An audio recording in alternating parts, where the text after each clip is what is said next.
নমস্কার। একটু আলোচনা করব যৌতুক বিচার সম্পর্কে।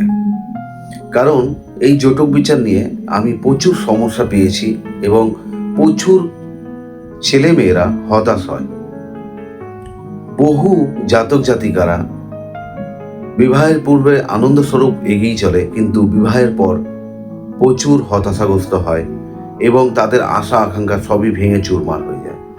তো এই যে সমস্যাটি, এটি খালি দুজন জাতক জাতিকার মধ্যে হচ্ছে না, এর পরিপ্রেক্ষিতে বাড়ির লোকজনও কিন্তু খুব হতাশাগ্রস্ত হচ্ছে। বিশেষ করে মেয়ের বাবা মা, ছেলের বাবা মা, এরাও কিন্তু খুব দুঃখিত হচ্ছে বা হতাশাগ্রস্ত হচ্ছে যে কি হলো, এই তো বিয়ে দিলাম, এর মধ্যেই ডিভোর্স, এর মধ্যেই সমস্যা। তো প্রথমত ব্যাপারটা হলো, দেখুন, আপনি যাকে দেখাচ্ছেন, এই যে যৌতুক বিচার করছেন আপনারা, যৌতুক বিচারে সবসময় মাথায় রাখবেন যে শুধুমাত্র অষ্টকূট বিচার করে সেই অষ্টকূট থেকে 36 গুণে যদি 18 গুণের বেশি হয় তাহলেই যে বিয়ে হবে বা শুভ হবে, ওইরকম ব্যাপার নেই। ব্যাপারটাকে আরো ডিপলি ঢুকতে হবে, আরো ভালোভাবে বিচার করতে হবে।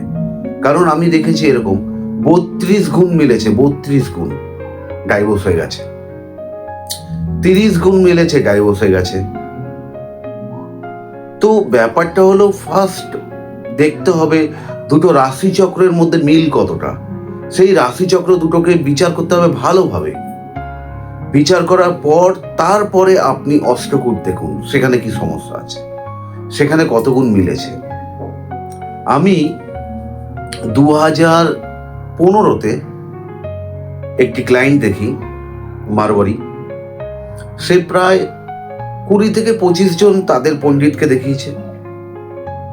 সে যখন আমার কাছে দেখাতে আসে, একটা ব্যাগ নিয়ে আসে, ব্যাগের মধ্যে এক ব্যাগ কুণ্ডলি, মানে এত। তো উনি পিতা হিসেবে উনি প্রচণ্ডই ডিপ্রেস ছিলেন, কারণ তার সন্তান মেয়ের সুখের জন্য, কারণ তার মেয়ে সেই ছেলেটিকে ভালোবাসে। এবার যেখানেই যাচ্ছে বিচার করতে, সবাই রিজেক্ট করে দিচ্ছে যে বিয়ে হবে না, বিয়ে করলে এই সমস্যা হবে, ওই সমস্যা হবে, নানা রকম ভয়। তো আমি যখন দেখি, আমি প্রথমে দেখলাম যে রাশিচক্রটির ম্যাচিং করে 11.5 বা এরকমই এসেছিল, 11.5 বা 12-এর মধ্যে। তো উনি জানেন যে আমিও নাই বলবো, স্বাভাবিক, এটা আমার মতন মোটামুটি যারাই দেখবে সবাই নাই বলবে। তো আমি একটু দুটো রাশিচক্রকে আলাদাভাবে তৈরি করলাম, করে দুটোকে ভালো করে দেখলাম।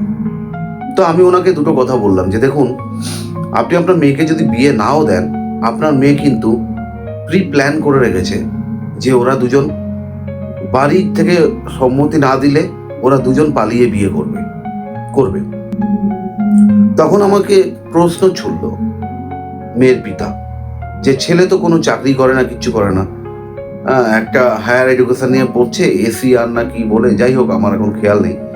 তো সেটা নিয়ে তো অনেকবার পরীক্ষা দিয়েছে, ফেল করেছে। তা আমি দেখলাম সেই মুহূর্তে তার বৃহস্পতির দশা ঢুকছে, আর বৃহস্পতিটা মোটামুটি পাওয়ারফুল স্থানে রয়েছে, খারাপ নেই। তা আমি বললাম ঠিক আছে, হয়ে যাবে চাকরি, ওকে বলুন যে এবারে বসতে, কারণ ওর বৃহস্পতির দশা ঢুকছে, ওকে ভালো ফল দেবে। তো ওরা যাই হোক সেভাবে প্রিপারেশন নেয়। তো ওদেরও একটা ইয়ে ছিল যে ছেলে যদি চাকরি পায় তবে বিয়ে দেবো। তো ছেলেটি সত্যি বলতে সে বছর পরীক্ষায় পাশ করে এবং চাকরি পায়। চাকরি পাওয়ার পরে কিন্তু তাদের বিয়ে হয়।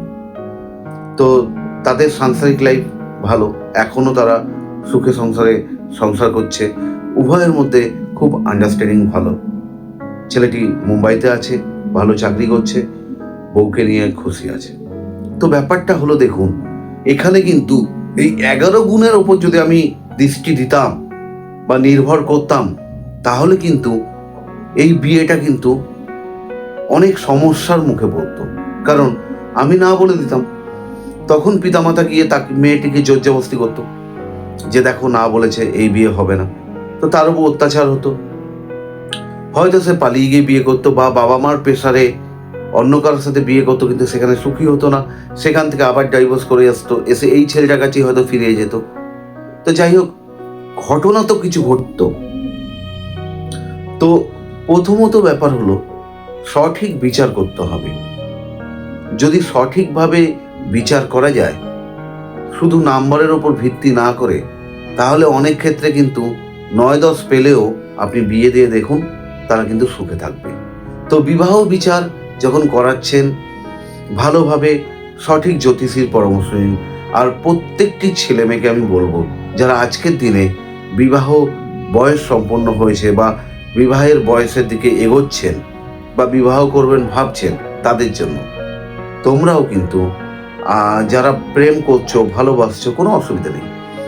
যদি প্রবলেমও বেরোয়, তার সলিউশন থাকে বা দেখা যায়, বা তুমি জানতে পারবে কি প্রবলেম আছে, তাহলে সেই দিকটা যদি তুমি নিজেকে ঠিক করো, তাহলে অনেকটাই কিন্তু সমাধান হয়। আজ আমি তাদের সবাইকেই বলবো যে তোমরা বিয়ের পূর্বে একবার জটক বিচার করে নাও। কারণ বিয়ের পরে দুজনের মধ্যে মনোমালিন্য বা হতাশাগ্রস্ত হওয়া বা কষ্ট পাওয়া, তার থেকে আগে পাওয়াটা ভালো। আগে দেখে নাও। তাতে হয়তো এরকম হতে পারে যে বিচারের পূর্বে তুমি জেনে গেলে যে হ্যাঁ, তোমাদের মধ্যে একটু আন্ডারস্ট্যান্ডিং এর সমস্যা হতে পারে, বা একে অপরের উপর একটু ডমিনেটেড হবে। তো এইরকম যদি জানতে পারো, তাহলে কি হবে, সেই সময় সীমাটায় তোমরা কিন্তু নিজেকে কন্ট্রোল করতে পারবে। কারণ তুমি জানবে যে হ্যাঁ, আমাদের মধ্যে কিন্তু এই সমস্যাটা আসা ছিল, আগে জ্যোতিষী বলে গেছেন। তাহলে যখনই আসবে সমস্যাটা, একজন অন্তত চুপ থাকবে বা কন্ট্রোল থাকবে, তাহলেই দেখবে সেই সমস্যার সমাধান হলো। ভাগ্য কিন্তু বদলাতে আপনিই পারেন, জ্যোতিষ নয়। নিজেকেই বদলাতে হবে। হ্যাঁ, জ্যোতিষের কাজ আছে, অবশ্যই বড় ভূমিকা থাকে।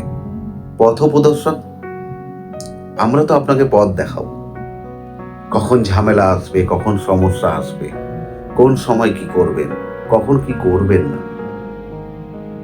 সেটা তো আপনাকে করতে হবে, আপনাকে চলতে হবে সেভাবে, তবেই আপনি সঠিক ফল পাবেন। ভালো থাকবেন, সুন্দর হোক আপনাদের জীবন, আপনারা শান্তিপূর্ণভাবে এবং খুশিতে, আনন্দে জীবন কাটান। ভালো থাকবেন। ভালো লাগলে লাইক করবেন, সাবস্ক্রাইব করবেন। নমস্কার।